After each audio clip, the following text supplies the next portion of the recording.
Morning, everybody. How are you all doing? Sam here, United People's TV on a bank holiday. If that doesn't deserve a like in a video, I don't know what does. But good morning. The final week of the transfer window is upon us. And unfortunately, Manchester United still have, let's be honest, if we get everything that we want to get done. There's a lot on that board. We'll speak about it all this morning. Then we are set for a busy week. We're going to be speaking about all the exits. We're going to be speaking about sales that still could go through. But I suppose more importantly, well, it is more important to get the signings in, but we can't do that without the sales going out. So, geez, there's still so much to do. We need a central midfielder. We know we're going to get a backup goalkeeper. Will we get a late deal for a emergency left back as cover for Luke Shaw? That's a possibility. I'm going to run through a complete overview of the state of play, exactly where things stand now. Because, of course, the deadline closed, I think, at 11 p.m. on Friday evening. And I'll be here the whole way through this week, bringing it all to you. Let's see who's down here from the member gang this morning. Amy Hughes, good morning to you. Baba Spirit, Anthony, you're there. Ant, you're there as well. And Josh, Rego, John, Teresa, you're there. Sam Harrison, Off-Key Adams. John Neal, good morning to you, sir. Malps, you're there. Oh, I can see you as well. How you doing, buddy? Olea, Kenny, Jerry, Vic Zion, good morning to you. Carl as well. Who's on Facebook? Bruno Emmanuel. We've got Sam Mia. We've got Anderson Adeshin, Jack Rappo. Good morning to all of you. Marcus Depson. And there's plenty more. I'm sure there's some new faces. I'm sure there's some regular faces. It's a busy week incoming, I think. I think so anyway. But look, to kickstart the show today, I will encourage you to go and listen to the latest episode of the podcast. We record on Sunday. This season, we're going to be recording. We're waiting for the Champions League to start. But once the Champions League is here, we're going to be doing 2 pods a week. Going to be recording on Thursday evening and Sunday evening, every single week. So this week, we're speaking about the game against Forest, the comeback against Forest. Hojlund, set for his debut now against Arsenal. We need that. We need a striker. So yeah, if you'd like to listen to the podcast, you can follow the link. If you follow that link there, you can also download the podcast. Well, don't download the podcast. You listen to it wherever you listen to it. It's on Spotify, Apple, anywhere you want to listen to it. And if I can say here, I'm going to say this once a day for the last 3 days. This is the last raffle we're going to be doing for a little while here on United People's TV. This month's prize is a iPad Air 2022 model. So it's great. It's worth over like 600 quid. Last month, it was somebody won 700 quid towards their holiday, and it was, I can't remember his name. It was somebody who's going to Disney with his family, which I thought was pretty cool. Month before that was a 50k inch 4 TV. 50k inch? 50 inch 4K TV. Got there in the end. But this is the last month. We'll do it for a little while. Going to be focusing on other things for the next couple of months. Trust me, you want to be in with that draw. So let's go into it. Look at that. 3 minutes. I think I covered a lot there for 3 minutes. Let's talk about it. Let's waste absolutely no time this morning, because I'm hoping it is a busy week, right?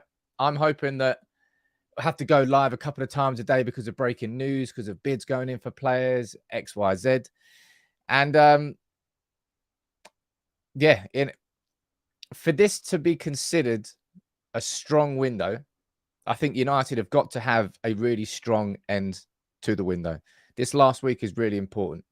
I still stand by the fact that I think Mason Mount, Andre Onana and Rasmus Hojlund are good signings. Of course, I'm not going to judge at this point in time. We haven't even seen Hojlund kick a ball yet. And obviously, Mason Mount's he's struggled and then he's got injured. So he's out for 6 weeks. Onana, I think, settled in pretty well. But we need more. And it's not a case of being greedy and saying, look, Ten Hag's already spent X amount of money. He needs to, because I can't remember who it was in the comments this morning trying to say, sod that, Ten Hag's got to make more of what he's got. Yeah, he does. And we will improve internally. But you can still see the holes in this side of the squad. I think Erik Ten Hag probably overestimated Casemiro's ability to athletically play in that number 6 role on his own. I don't think or maybe he did. He expected the spaces between Bruno and Mount and Casemiro to be as big as they were. But I don't think he can. And we're playing once a week at this moment in time, right? We're about to go back in after the international break. The Champions League is here. And Man United are playing 3 times a week. Well, twice a week, I suppose. I'm not exaggerating. But within the space of 7 days, United will have 3 games instead of 2. And that midweek game is going to make a big, big difference to the fatigue of these players. And therefore, someone like Casemiro, massively, massively. So we're going to speak about what I'm going to do, the structure of the show today. I'm going to run through all the latest on the exits first, okay? Because we know full well we can talk about all the signings we need to make, but until we genuinely get more exits, it's not going to happen. We've been at this bottleneck now for 3 weeks. So I'll run through that, and then we'll speak about Amrabat, Gravenberch. We'll speak about emergency left-back signings and anything else that could be done, including Harry Maguire, apparently, right? And I'm going to be speaking about Harry Maguire again. Didn't particularly think we would be speaking about him again, but, you know, there we go. There's super chat down there. Let me not miss this. Sam, how you doing, buddy? Harry Maguire needs to be sold, but if West Ham will pay his wages, then a loan will suit. The negativity isn't needed. We're going to have a whole section dedicated to that Maguire story that's been breaking, that maybe West Ham are back in for him on loan. It's a bit of an interesting one. Nathan, oh, wow, look at that. It never ceases to amaze me. The generosity of this community to invite other people in is the best part about it. I know it's the best part about it. Discord, by the way, I chose an interesting week to decide that the Discord should be launched, given it's transfer deadline week. Not exactly doing myself much favors there. But we'll be launching the Discord very soon. You have to keep your eyes peeled for that. But let's run through what I'm going to do for everybody that can't tune into the whole video today. I'm going to do a nice little short version. It's a little 10-minute that's going to go out at lunchtime, summarizing all of this. But let's kick started with what we know has happened, right? And this was an important one, and it is an important one. We already spoke about this yesterday, so we don't need to go about this in much depth. Dean Henderson to Crystal Palace. It's the here we go. We know it's going to be worth in total £20 million, 15 million plus 5 mil add-ons, plus the sell-on percentage. Good. That means Henderson's leaving. That means money's coming in. And by India, that's going to get done. I mean, there's no reason why this doesn't get properly announced today, that we don't get the Henderson confirmation that he's leaving and the buy-in, the confirmation that he's joining. It's just going to be one in, one out. And Man United will have a bit of money left over from it, because you're looking at, as I said, £15 million up front for Dean Henderson, and you're looking at around about £5 million for Bayinda. You can do the maths, but that leaves United with an extra 10 mil technically in the kitty, technically going towards maybe someone like Amrabat. Because if you've got 10 million from him, we can go over here to the board, right? We've got 15 million from Henderson. We've got 13 million from Fred, but I think that includes the add-ons. You've got the money from Kovar as well, and the money from Elanga. What's that? That's plenty. Penny Pinching FC says that Aiden down there. Well, I don't disagree with that, man. I do not disagree with that. But of course, there's still more that should be happening, all right? Donny van der Beek. Man, United can't get rid of the players that we don't want. It's really weird. Donny van der Beek. Contacts are still continuing. Contacts have been continuing with Real Sociedad for what seems like 4 or 5 weeks. A long time. And Van der Beek's still here. I don't have any confidence that this is going to go through, because I think if it was going to go through, why would it not have gone through already? Maybe it will. Maybe it will. But it seems to me that Van der Beek, his move just isn't going to happen. I hope I'm completely wrong on that. But Fabrizio Romano said, look, they're still trying to find. I don't know what would you say the issue is? Because surely I'm guessing the issue would be Real Sociedad being worried about his fitness. I don't know. It's a bit weird. I'm going to go down and read a few of your comments down here. Try more. You prefer Eriksen to Mount. Eriksen, we kind of need like a perfect blend, really, of Eriksen and Mount. Someone with the technical capabilities of Eriksen, but with the physical abilities of Mason Mount. Because he's off the ball, his work has been good, but on the ball, he's been nowhere near good enough for United so far. We've got some comment down there. Van der Beek should leave for his own good. Nothing's been happening with Van der Beek for weeks, says Pete. No, it's weird. It's really weird. Mickey, thank you very much, man. Your Amrabat breakdown video, 3100. That's one of my favorite videos that I've done. I really hope we sign him, man. I really, really do.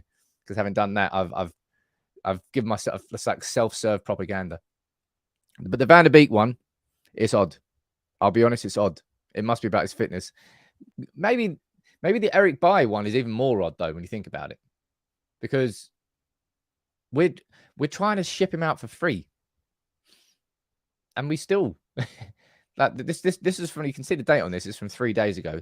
There's not really been much of an update on Erik Bailly, and there's not really been much of an update on Donny van der Beek. But he's available on free now, so I don't know why there's talking about bids or anything like that. Just come on, get him off the books. And we come to probably one of the biggest talking points this morning, which I know so many of you want to have a conversation about, and that's this: Harry Maguire, right? Harry Maguire this summer. For me, he was the first name on that sell list. For me, he was the first name that Erik ten Hag needed to remove from the squad because it was abundantly clear that Ten Hag didn't have Maguire in his plans. Then he took the captaincy away from him, and that just added to that.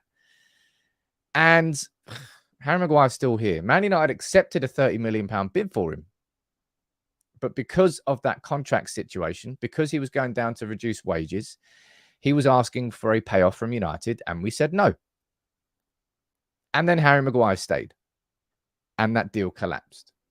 Now we're hearing that maybe that deal is back on in a different format, a loan deal. And Fabrizio Romano saying this last night, that Harry Maguire has now changed his mind and he's open to making a loan deal. I'm going to go through, I'm going to read this whole story on it, right? Let me go full screen here, and then I'll come back down to it. And then you can let me know what you think in the comments. Sky Sports News saying this: West Ham have reopened Maguire talks. They're considering whether to go back in for him. They had a 30 mil deal agreed, only for Maguire to decide to stay and fight for his place and fight for his contract. It's thought West Ham are now exploring that loan deal. Whereas on the other hand, you've got Jason Burt from The Telegraph saying, look, as things stand, West Ham are not back in for Harry Maguire. Conversation took place last week, and West Ham not currently in the market for a centre-half. You'll remember, of course, that West Ham have just signed Mavropanos, I think, the ex-Arsenal centre, I think around about 20 million euros. What's your take on this? Because this is now a really tricky situation for Man United. Because on the one hand, I don't want anybody, this is not just aimed at Harry Maguire, I don't want anybody inside that dressing room who doesn't want to be there, right? The same applied to Dean Henderson. The same probably applies to Brandon Williams and Donny van der Beek. Ten Hag said, look, we need players. I think Ten Hag even said it. We need players who are 100% committed to the project. And Harry Maguire's not. Hasn't been for a while. The only reason that he stayed was, I can understand it, right? He was chasing that payoff. He was saying, well, you owe me this. And I don't really understand that part there. That's always confused me. Like, are players... Well, I mean, there must be. Otherwise, he wouldn't have asked for it. I think Alexis Sanchez got a pretty big payoff. But not everybody does. But now, with 4 days left in the window, Harry Maguire's like, yeah, maybe I will leave. Yeah, I've changed my mind. I want you to let me know what you think about this in the comments below, because it's Monday the 28th of August, right? Deadline is 11 p.m. on Friday. If Maguire leaves, we're going to be quite short in terms of centre-backs. We'll have Varane as the right-sided centre-back, and I mean, you could technically play Lindelof there. You've got Martinez as your left centre-back, and then probably Johnny Evans, who's going to be signing a one-year deal. You might have said Luke Shaw could have been an auxiliary centre-back, but he's out for 2 months. United would be really, really weak in that area in terms of depth. Now, I'm going to go down. I'm going to read some of your comments on this because I think it's a really difficult one. I think on the surface, it seems quite easy. Oh, yeah, come on. Let Maguire leave. But leaving on loan without us bringing cash in, who would then be paying his wages? Mate, if United actually bloody paid his wages as well, that'd be absolutely mad. Right, let me see what you're saying. Maybe because West Ham have started... what's that saying there? Damn, too many comments. Have started well with influence Maguire's thinking. Remember, they look great against Brighton. I'm not sure if anybody watched that the weekend. They were fantastic. Maguire, no loan, just gives him playing time and keeps his salary. Sailor out of the team. I don't think that West Ham are going to come in with another £30 million bid for him. Because remember, of course, that this bid was rejected. Man United turning down 60 mil for Maguire and McTominay. I still understand why United did it. Kind of annoyed they did, though. Not going to lie. I don't know whether it's Captain Hindsight coming there. John is saying he needs to play to keep his England place. Well, he does. Aiden, you're saying if it's a loan deal, he's hoping he'll go back to being a big fish in a small pond. I mean, there's a chance he'd go in and be captain. David Barry saying loan with an obligation to buy for Maguire. Possibly. Now, I forgot to pull this photo out. Let me quickly get this photo up here. Right, because this is important. As I said, the idea of letting Maguire go out on loan if West Ham are paying his wages, I'm not completely adverse to that concept, right? But we would need more at centre back. Now, of course, the whole conversation we were having was around Maguire leaving and Todibo coming in for pretty much a net zero. It's going to be around about 30, maybe 35 million, 35 pushing 40 for Todibo. Maguire going to West Ham for around about 30. Good. All right, fine. Makes sense. 10 million thereabouts. Not much money. However, if now Maguire does leave with 3-4 days to go and he goes on a loan deal and we don't get cash in, we can't afford to bring in Todibo. Unless... I've thought of a workaround here. And well, first of all, Jim Ratcliffe owns Nice, so if he really wants to buy the club, go on then, Jim. Go on, Jim. Second of all, you could see United attempt to do what Benfica did with PSG and Gonçalo Ramos. Gonçalo Ramos joined PSG this summer on loan from Benfica with an obligation. I'm going to presume with an obligation to buy X date. So it means that PSG were able to sign Todibo without having to add that money into the books this summer, and they could add it onto the books next summer. Technically, United could do that with Todibo. Go to Nice and say, right, we'll buy him with an obligation to buy, but we'll pay you that money in 6 months. We'll pay you further down the line so it doesn't affect the books. Well, that would affect the books now because everything now doesn't make sense at all. Because all of this is now on Q1 of the next report. I don't like it, man.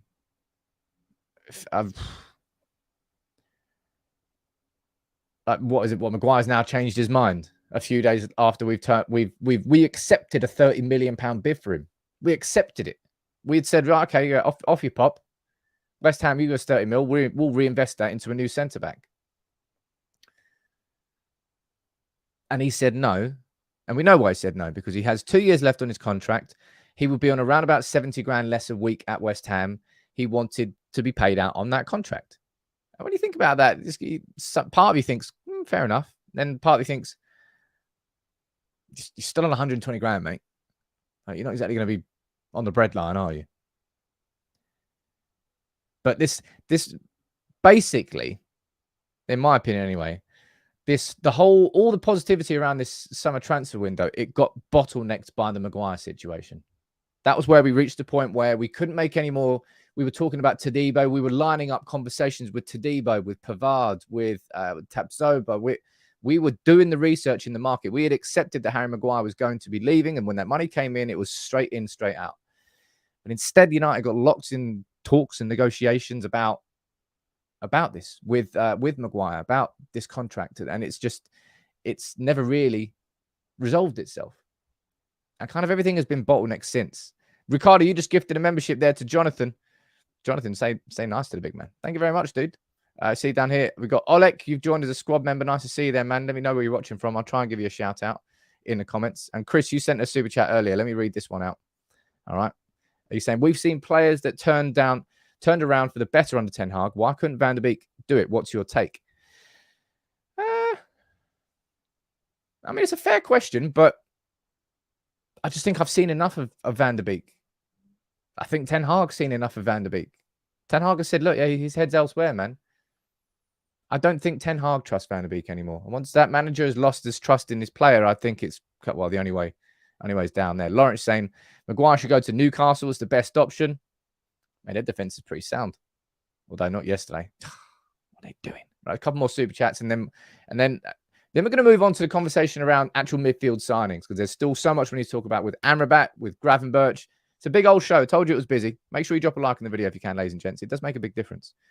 Ryan is saying 12 years today we beat Arsenal 8-2. Those were the days. Jeez. Can you name the 8 scorers in that game? It's always a good pub quiz question. Ashley Young got 2. I think Evra scored. Welbeck scored first. Anderson? Cleverly? I know that was a game where Anderson and Cleverly played in midfield together. I remember that. There's a couple more super chats as well. Chris, you're saying that not even the Saudis are interested in Maguire to cut our ties and let him go for any amount. West Ham is.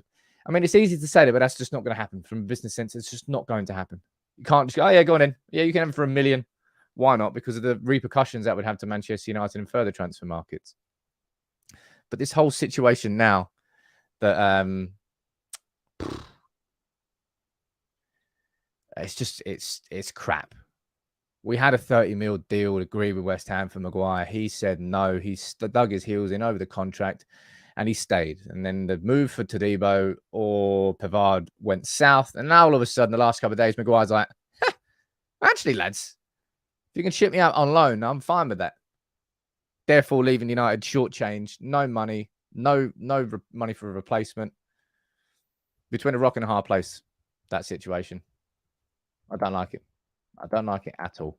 But let's move on to the conversation. My word. This one's I think this has to be probably the strangest transfer this summer. Transfer story, transfer link with Manchester United. Just the whole situation. Amrabat. Amrabat has been...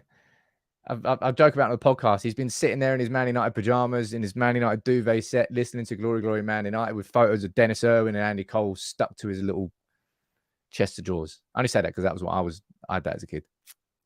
Amrabat wants to join United. Fiorentina want to sell Amrabat. He's not involved in any matchday squads. He absolutely fits the profile. At this point of the window, right, with 3 days left, typically what you would do is kind of panic around, and it's kind of what United are doing with the left-back situation, right? That's a panic. Amrabat is not a panic. Amrabat is exactly what we need.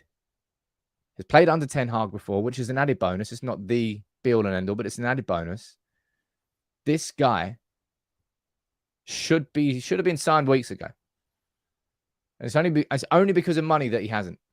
All right. There's no way that Ten Hag's sitting there going, does he make sense? No, Amrabat makes perfect sense. Ticks all the boxes. It's just about finances. And you're going to see different stories being reported from different places. Fabrizio Romano last night, Amrabat will fight to join United. His message to Fiorentina is clear, wants to leave as soon. Amrabat wants out. He's basically handed in a transfer request. Right. And then you've got Samuel Luckhurst, he's getting his information from inside the club. That's where his sources are. He's saying, look, if he does leave, club sources say it's not going to be to Manchester United. I don't know what is he going to go to Liverpool? I mean, it is a possibility.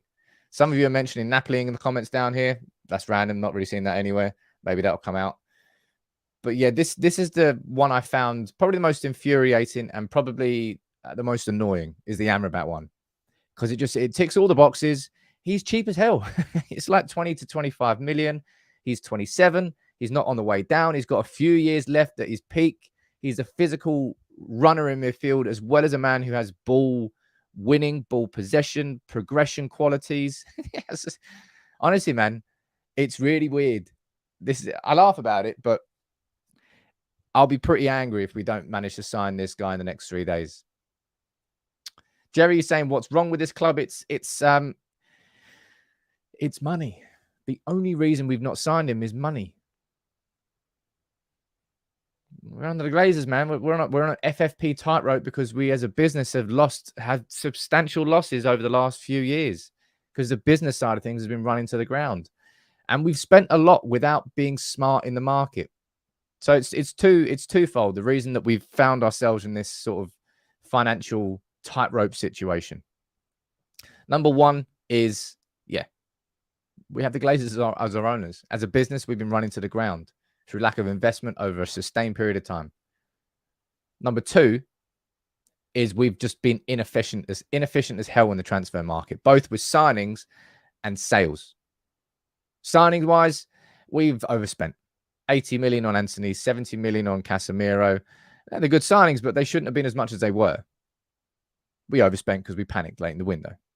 And we've not sold properly. I don't even think we've sold properly this summer. Like Dean Henderson there's no way that Dean Henderson should have gone for 15 mil plus add-ons. No way. He should have been significantly more than that. And other players you can add to that list too. All of these combined mean that we're sitting here with a man who's desperate to join us, who would fix a lot of our problems in midfield, who's relatively cheap, who's really experienced, who ticks pretty much every box, and we're still not making a move for him. And then you've got contrasting reports, one from Fabrizio Romano saying he wants to join United, he's fighting for it, and the other one, Samuel Luckhurst, saying, nah, he's not joining. I'm going to go down and read a few of your comments on this Amrabat situation because I think, I imagine that quite a few of you are frustrating.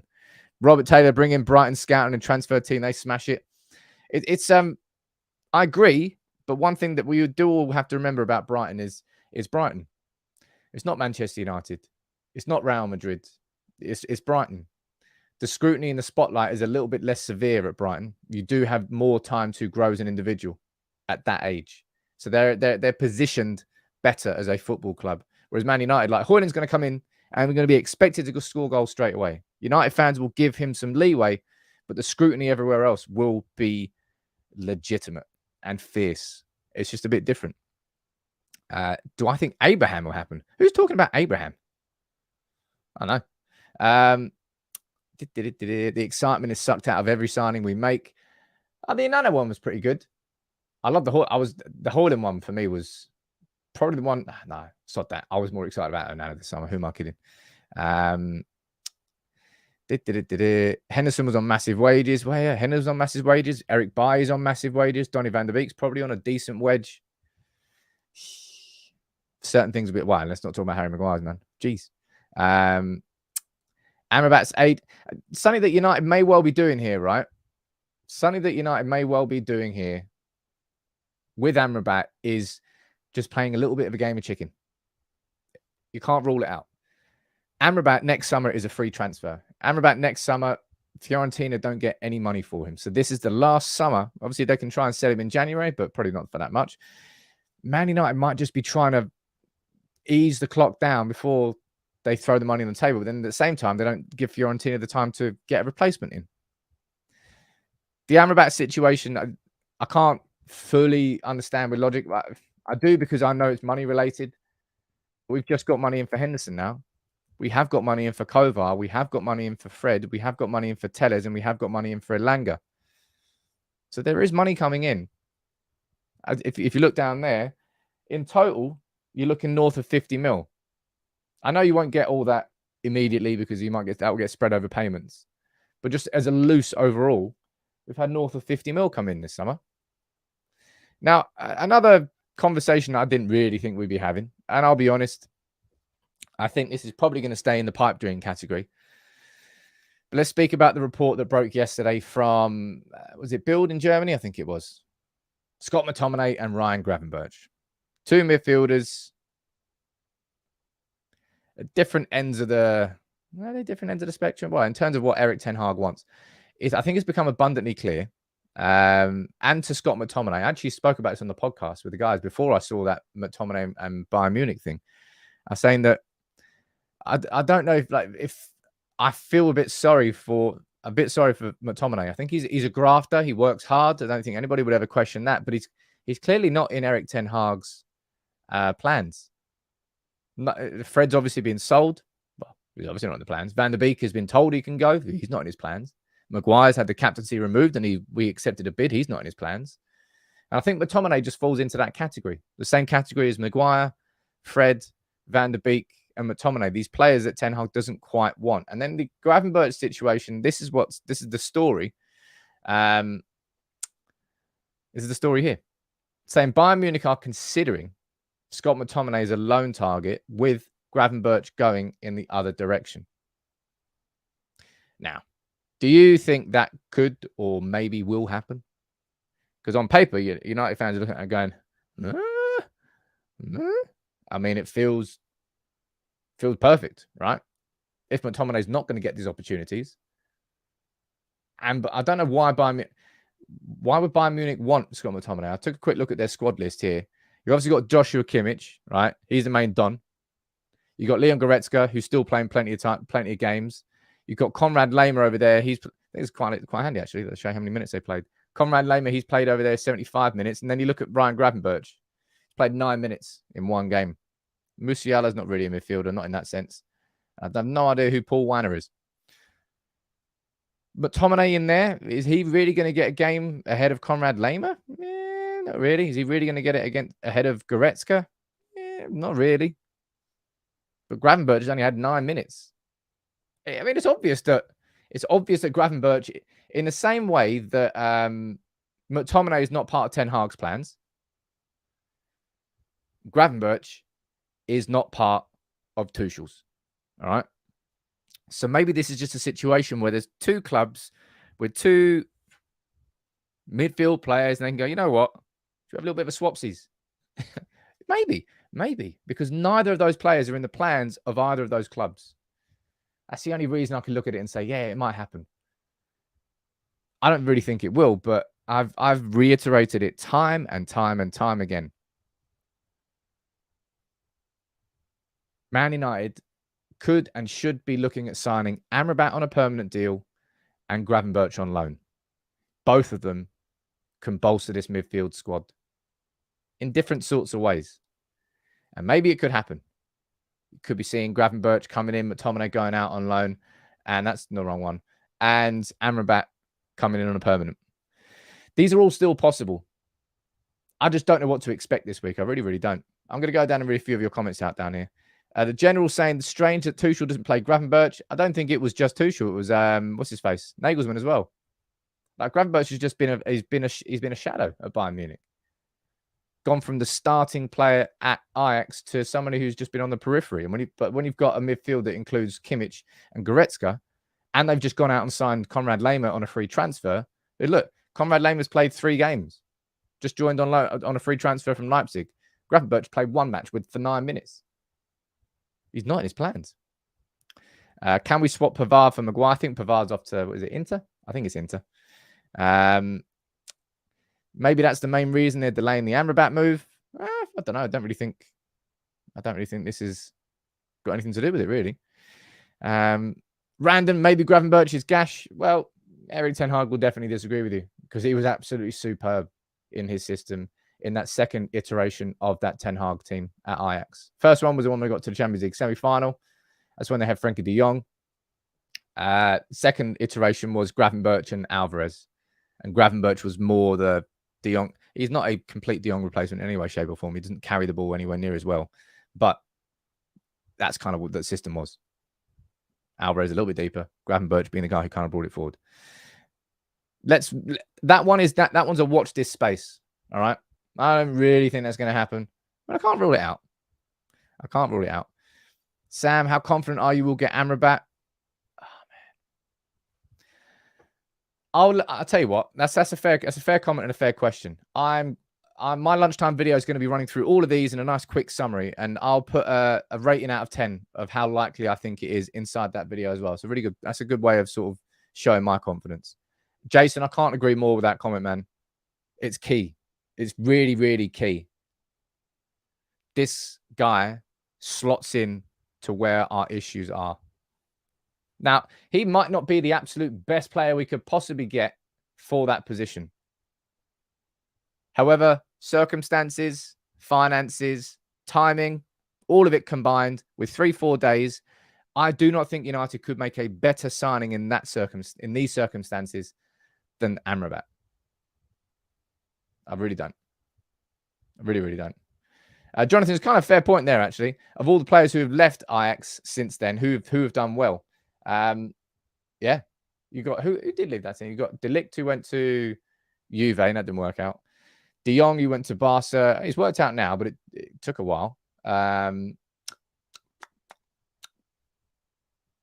remember any other ones off the top of my head. Tadic stayed there. Ziyech, he went to Chelsea. Was it Chelsea? Can't remember. Oh, well. It's kind of a fair point. Onana was that Onana was in that team, wasn't he? Anyway, let's move on because there's still some more talking points down here. Oh look, Gravenberch. He's even been speaking about his future. He's like, Matt, I've got no idea what's going to be happening. No idea what's going to happen. But what you can see, having played 9 minutes all season compared to Kimmich's 258, Goretzka's 180, and Cream and Conrad Lamer's 75. He's played in 3 games. He's played in 3 games. He's played in 3 games. Gravenberch has played 9 minutes in 1 game. He's not in the plans. So therefore, don't rule out the idea of the McTominay Gravenberch one. I'd love it to happen. Still seems a bit weird. Now, let's go on to what is the final sort of transfer jigsaw piece. Well, I don't know how you want to describe it. But Manchester United we're definitely in the market for an emergency left-back signing. We are. Look at that, man. Jason, thank you so much, dude. You sent in a super chat and you just gifted 5 memberships. Let's see who the lucky 5 are. Ibuka, Mickey Monday. Look at that. I hope you rename yourself to Terry Tuesday. Walter Wednesday. Thomas. Sorry. Mickey Monday's the best. Matthew Griffin, Jarl, Malmin, and Tavio. You're the lucky 5. Thank you so much, dude. And let me give you a little gong tickle. Oh, look at that. You even got a thank you from the main man himself, Mickey Monday. Right. Let's speak about left-back options. I'll be honest. I don't understand how people are losing their mind over the idea of signing Cucurella on a short-term, maybe even 6-month loan to cover for Luke Shaw's injury. It feels like people are getting overly offended for the sake of it because it's not an offensive signing. If Erik ten Hag does not believe, and I don't think it is either, by the way, you really think, right, the ambitions of Manchester United this season are to better a 3rd place finish and a League Cup. Right? That's the ambitions of our club. And you really think that we should be going into the Champions League with Diogo Dalot and Alvaro Fernandez as our left-back options, and that we shouldn't just look for an experienced option if possible? Because Cucurella, before he went to Chelsea, he was wanted by Guardiola. He was like Brighton's player of the season, Brighton's player of the season. Yeah, he's been naff at Chelsea, but so was every single one of those players last season. Does that mean they're all crap? No, it doesn't. Enzo Fernandez looks significantly better this season. Cucurella, I think people are, I don't know, just kind of getting pissed off because it's fashionable. That's what I feel. I'm not saying that no one has justification for concerns. Man United shouldn't be scrapping around with 3 days left in the transfer market for loan deals, right? It's not what we should be doing. However, this one's a bit of an individual case because it's caused by an unexpected serious injury to one of our players with 4 days left in the window. At the same time as our backup to that player, Shaw and Malacia are both out for significant periods of time. If Malacia wasn't injured, this wouldn't be a conversation, would it? It'll be Malacia and Dalot there, and then maybe you're looking at Alvaro Fernandez if he didn't go out on loan. Now, we're seeing here, this is coming from the Spanish press, that Alvaro Fernandez, that loan deal is going to be going through to Granada. So let's find out still what goes on with the Alvaro Fernandez situation. But I'm nowhere near as offended by the idea of Marc Cucurella as some people seem to be. I wish our club wasn't scrapping around for loan signings. I've explained why I feel it's a little bit different with this one compared to the rest of them. Remember when we were going after, what was it, bloody Odi Nagalo? Who else was it? What other big old strikers did we sign on loan? Weghorst, that was another one. They're the signings you can get annoyed about. This one just feels like a best of a bad case scenario sort of vibe. That's what it feels like anyway. Chris, you're saying people have forgotten how Cucurella tore out. Oh, let's not talk about that. Look, if Ten Hag doesn't feel that Dalot and Fernandes are good enough to cover that left back spot, then he will go out and sign someone experienced. And people are so, I don't know. I think it's I think if United were winning if United had 3 really good performances right now, I think a lot of this conversation wouldn't even exist. It's just when frustration boils over, it opens up other conversations and segues into those. Cucurella wouldn't be a bad signing in any way, shape, or form. Do I think he's going to pull up trees and transform this team? No, absolutely not. But do I think he would give United maybe a little bit of a safety net and a little bit of a cushion going into the Champions League? Yeah, I do. And people are going to be saying, Ten Hag never gives youth a chance. You should just be throwing Alvaro Fernandes in. Look, and I said this on the podcast yesterday. I know I'm plugging the podcast, but I'm proud of the podcast. And it's quite a lot of work to get done. So if you would, have a listen to it. But back to Cucurella. When it comes to playing youth team players, right? Garnacho getting not thrown into the team. Garnacho getting introduced into the team last year. When you're an attacker and you make a mistake, as a kid, you get off the floor, you shrug it off, let's go again. It never really leads to anything bad. It's just you have to keep trying and trying. That's exactly what Garnacho did last year. If you're a defender, you get zero room for error immediately. So the idea of bringing in a youth team defender, I mean, it doesn't happen that much. It's certainly less often than attackers. Because as soon as Alvaro Fernandes came in, he would have to come in and just be a top-level defender straight away. Because any mistakes that defenders make invariably lead to chances and sometimes goals for the opposition. So I understand it's a little bit more difficult. And it's a risk. Erik ten Hag will be taking a risk in doing that. You have to mitigate your risk. You have to choose which risk to do, not every single one of them. I'm not saying that Alvaro Fernandes isn't good enough. I think I've seen a lot of promise from him. Would I trust him and Dalot to be our 2 left-back options for 7 weeks or 8 weeks, and including the Champions League return in that? I don't think I would, personally. So that's why I understand the Marc Cucurella situation. There's other ones we're linked with as well, by the way. Who is it? Marcos Alonso getting the bin. Sergio Reguilon. Yeah, I think I'd rather go for Cucurella over him. And you're saying, Sam, there's a possibility that Cucurella will be angry and out to prove a point. Hey, of course it is, man. Like his career has just gone. His career is absolutely declined at Chelsea. I'm sure he'd love to reinvigorate it. But yeah, I think this one's weird. If people are getting really pissed off at this, I think you're just doing it because of how frustrated you are elsewhere with United, and you just kind of add that onto the list of problems. Let me see what you're saying down here. What age is Cucurella? I think he's 27. Let's have a check. Marc Cucurella. Oh, he's 25. Jeez, got that wrong. He's only just turned 25 as well. Must be the hair. Let me see what you're saying. Tabasco, pathetic, complete decline. Imagine Seratic saying, we scrap about for loans off Chelsea, complete decline. Longer these lot are here, the more we decline. FFP is an excuse for greedy owners. Dude, I wish it wasn't. I wish FFP was just an excuse. It's not. FFP has changed. FFP is not what City and Chelsea look. Chelsea are just ignoring it, and I hope the repercussions come to it because they're giving 2 fingers to every rule and doing what they want. So don't look at Chelsea. Chelsea, as they have done for 20 years, have operated completely differently to any other football club. And I hope they crash and burn. I really, really do. Yeah, that's what I want to say about that. What are you saying down here? King Stash, how you doing, buddy? Our mid-table midfield beat a mid-table Forest team. Bruno was okay versus Forest, but man, we can't control games. It's the one big thing that's still missing from Erik ten Hag's football, man.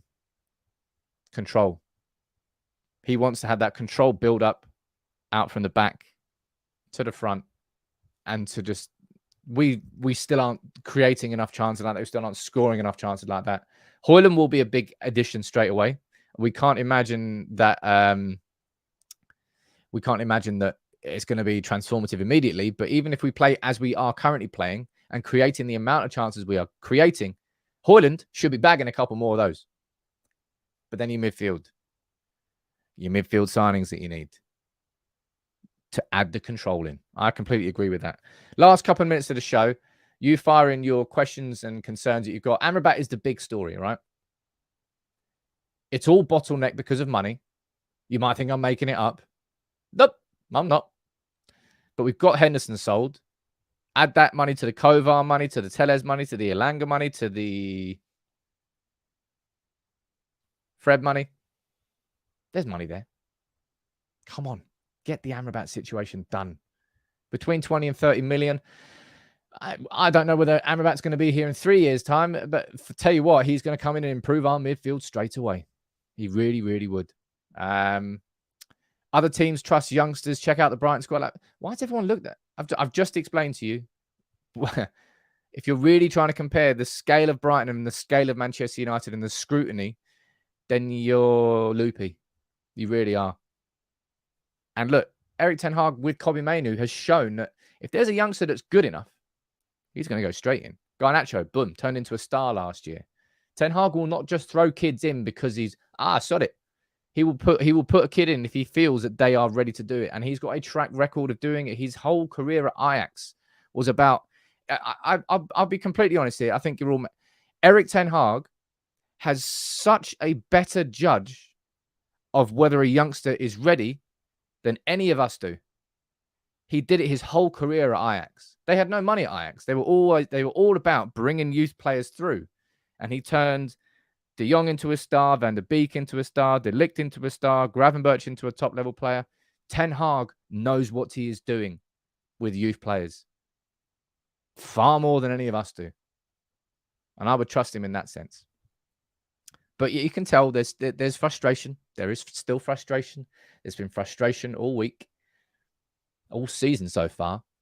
And we've got a week coming up. I'll be here. Look, make sure you subscribe to United People's TV because I will be covering the whole last week of the transfer window. I hope I'm back here later on today after the bid goes in from Amrabat and the loan agreement gets sorted for Gravenberch and McTominay, and West Ham come back in for a 30 mil deal for Maguire, and United agree a compromise on that severance package. We'll find out what gets done. But make sure you subscribe. Thank you all for tuning in. I'll be doing a shorter video at lunchtime today that summarizes this whole 50-minute conversation into a nice tight 10-minute info-packed video. So make sure you watch that, and I'll see you soon.